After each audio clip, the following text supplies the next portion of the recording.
You guys, it's Karen, and today I'm showing you how to make a snuffle cage toy for your dog. So this is the one that I'm going to show you how to make. It's really simple, really inexpensive. If you go to Remnant Kings, you can buy a ½ meter of material. So that would be about, let me think, it's about £5 or £6.99 for a meter of polar fleece. That's what this is. So it will cost you about £3 for ½ meter, and that would be plenty to make this.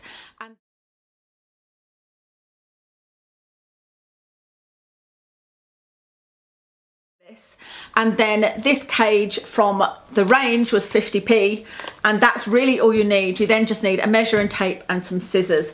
You could use jersey fabric. You need something that doesn't fray, and so you could use an old jersey, an old t-shirt, some kind of jersey fabric, if you have something like that and you don't care, you know, what it looks like. But I like to use polar fleece because it's thick, there's a good colour range, it doesn't fray, and it's inexpensive. You can find it on eBay and Amazon. I will make sure I link it for you. And the only thing with that is that it's only sold by the metre. You won't be able to buy a ½ metre, but if you intend to do more projects, I'm sure we'll find other things to use it for. So if you would like to know how to make this, then please keep watching. Okay, so here we are with our material. Now remember, I said that you need a piece of material that is 128 centimetres wide by 40 centimetres high. If you don't have a piece of material that is 128 centimetres wide, such as myself, I do not have a piece of material that wide at the moment, you can just half the width and double the height. So this is 64 wide, so that's half of 128, and so it will need to be 80 high. So let's see how high this is instead of 40. So yeah, this is about 80. It's a little bit less than 80, but that is okay. That's absolutely fine. So the strips will still be the same size. So cut your piece of material to size and you are ready to start cutting strips. So this is my piece of material ready to go.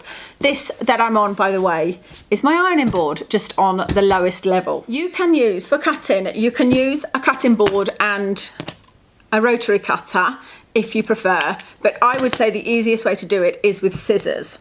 So I'm going to move that out of the way because I don't need it. The best way to do it is to try and do more than one strip at a time. So I am going to first cut this in half. So I'm just going to fold it in half.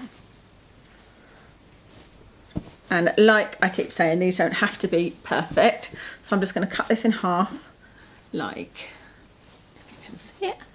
Get it to the end. I've just cut it in half, and I'm kind of doing it, you know, the way you do with wrapping paper. I'm just pulling the scissors tight along that edge.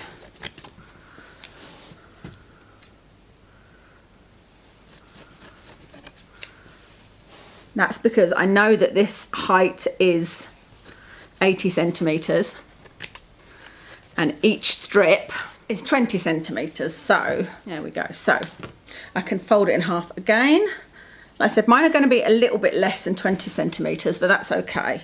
So I didn't quite have enough material. It should still be okay. So I'm just doing exactly the same as I just did with that other one. I have folded it in half, and I'm just going to cut down again. So we're ready to start cutting strips. This is how the size of the strip. So we're just going to cut along here now. Okay, now it's just time to start cutting. And like I said, you can use a cutting mat if you like. You could probably get through 2 of these with a cutting mat. You could probably get through 2 of these with scissors, actually. And you could even measure each one and draw lines on them, but I just like to eyeball it because, like I said, it doesn't need to be exact, but they are about 2 centimetres wide. So I'm just going to make the first cut. I've just measured 2 centimetres and I'm just cutting where that little gold bit was. You could even go along and make a few cuts so that you're getting an idea. And it doesn't even matter which end you start at.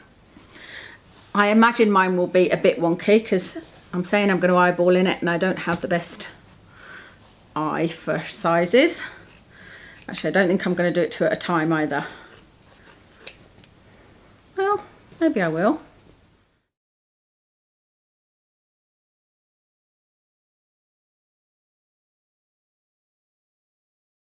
What you could do is fold your fabric over, double it up and cut that way. Does make it a bit thicker, but that will also save you time. I'm not counting how many I'm doing here. I'm just going to hope that there's the right number at the end. I have got a bit of extra fabric that I can use if I don't have enough strips, you know, if I've cut them too wide and therefore won't have enough. Okay, this is what we are left with. So we now have our pieces of material to go into our snuffle cage or our snuffle box. So you can begin anywhere you want around the cage, but I would suggest beginning at the bottom so that you're not working underneath yourself. Take one of your pieces of material and push it in the last hole. So just push the piece of material through. If you have any trouble with your hands at all, if your nails are getting in the way or you're just finding it too difficult to get the piece of material through, you could use a safety pin and put a safety pin on the end. And if you're doing it that way, let me think now, you would start from the inside, push it through that way and then go back in that way, but you would then have to keep on taking the safety pin off, so it's probably worth persevering, I would say. So again, you're just going to take that, put the first bit of material in the very first hole at the bottom at the far end, and then the hole next to it, put the other end in and just pull it through like so. What you then do is just tie that together, so just tie it. You're just going to tie it once at the moment, and then you're just going to do the same all the way along. So you don't go back into that hole, you go into the next hole and then into the next hole again. So now into hole 3 and 4, pull it through, tie it together. And actually, I'm saying tie it together, you don't have to tie it together. This is just something that, in my experience, will make it last longer, because I started off not tying it together, and I have got a dog that is quite boisterous, shall we say, and so he would grab on with his teeth this end and try and pull them out, and so that will mean that it's not very easy for them to do that, and they'll be more likely to use it, you know, snuffle, use their nose to find the treats rather than trying to pull the threads out or the pieces of material out in order to get to the treats. I'm just using my thumb to push the pieces of material to the bottom because we are going to put 2 pieces of material in each row. So if you've got a gentle dog, you could probably just pull them through and leave them as they are without tying them, and it'll be a much quicker job for you. Once you've done that first row, it's up to you obviously in which order you do this. You could go around the whole bottom and then go round and do the second row, but you're going to squeeze another line in on top of that, and so I'm just going to push that to the bottom and squeeze another one in there. This is how it makes it into a snuffle mat. If it's too thin, you know, you want it to be very dense, that's what makes it that they'll need to snuffle to find it, otherwise it'll just be too easy for them. So you're just going to push that bit down and then put another one in hole 3 and another one in hole 4. What you could actually do is interchange them and go between 2 and 3, 4 and 5, etc, etc. I think as long as you're keeping those holes, you know, making them nice and complete so that there's no gaps.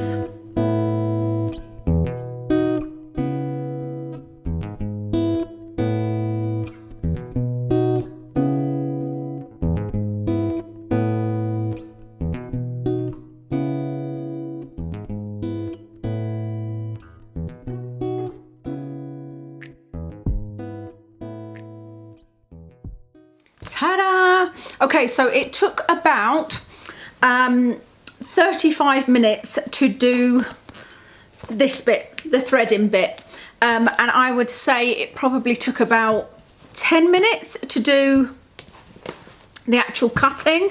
So all in all, you're talking about 45 minutes to an hour if you wanted to do it slower. I'm just going to cut off some bits that are a little bit too long, hanging over a bit too much. So yeah, 45 minutes to an hour is not too bad, is it? And it's probably costs around about a £5, something like that. But that is it ready. I would give it a little shake. You can see there's lots of little bits of bobbles come off where we've been cutting a lot. But yeah, I would give it a good shake and sort of pull it about a bit inside. But that should be pretty secure. And then all you do is put the treats inside. So you can make this as difficult or as easy as you like, depending on how advanced your dog's nose is or how used to these kind of games they are. To make it very, very easy, I would just sit the treats like just almost near the top here. So put a treat there and make it a very strong smelling treat. So something like a little piece of hot dog, and just place it in here, just around the top bits here, around the rim. If they are more advanced, then you could put it, you know, tuck it right underneath in the corners, and then that will be much more difficult for them to get, or right in between, and push it right against the edges, and use something that's less easy to smell. You know, maybe their kibble could go in here, and you could even hide this box with the stuff in it. And I think these make really nice gifts, some of these toys, but particularly this one, because it's something that you could make in beautiful colours. You know, if somebody was getting a girl puppy, you could do it in pink, or you could do it in blue, or you could do it in pink and black for something different, or you could do it in red and green for Christmas. You know, there's lots of different options with this, and it's nice and light if you wanted to send it in the post, etc, etc. I think it's a really nice little gift for somebody, and generally something that people don't have. So I hope that you enjoyed that, but more importantly, I hope that your dog or dogs enjoy their Snuffle Boxes. If you would like to make it but didn't follow the video, I do have this as a printable pattern over on Etsy, so I'll link that if you're interested. And that's it, everything written down step by step with photos, etc. Let me know how you get on, or if you have any questions at all, and I will see you in the next video.